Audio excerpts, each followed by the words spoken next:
بسم الله الرحمن الرحیم. پاکستان د جګړې میدان بایللی، پاکستان د سوداګرۍ او اقتصاد میدان بایللی، پاکستان د سیاست میدان بایللی دی. اوس دوی مجبور دي چې د پخوا په څیر باندې په پښتونخوا کې په میشته پښتنو باندې بیا هغه پښتانه چې د افغانستان نه ورغلي هلته کډوال دي په دوی باندې فشار راوړي. تازه یې په هریپور کمپونو کې شاوخوا 20 کمپونونه په هریپور کې 20 کمپونونه ترانسفارمر او لینونه ټول کړي دي او مطلق یې په دوی باندې برق قطع کړی دی. نور سهولتونه یې هم ترې اخیستي، مکتبونه یې هم ورباندې بند کړي دي او طبي اسانتیاوو ته هم لاسرسی نه لري. دې نه علاوه ډېر کم شمېر کمپونو کې چې یو شمېر پیسه دار افغانان دي یا مثلا قوي افغانان دي، هلته یو څه زور رسېږي، دوی ته ډېره کمه برېښنا لري، خو هغه هم 2 چنده 3 چنده ورباندې حساب کوي. او هلته شته سفارت په ده باندې هم تر اوسه پورې کوم غبرګون نه دی ښودلی چې دا خو کډوال دي، او نه هم نړیوالو ټولنو په دې اړه کوم تصمیم تر اوسه پورې نیولی دی. خو پاکستان ظالم ریاست، جابر ریاست، اجیر ملیشو یو ځل بیا هلته په پښتنو باندې دغسې بده ورځ راوستې ده.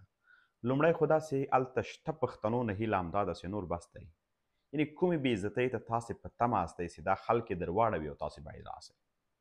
خو وخت یې دی، وسه مو نه رسېږي، ورسره زور مو نه رسېږي، بس په عذاب کړي یاستئ. مکتبونه یې در باندې بند کړل، صحي طبي معایناتو ته یا طبي موادو ته لاسرسی نه لرئ، ښوونځي در باندې بند کړل، برقونه یې در باندې وتړل، لینونه یې در باندې ټول کړل، بندیانوي مو، کورونه نه باسي، یعنې هره نخره یې وکړله.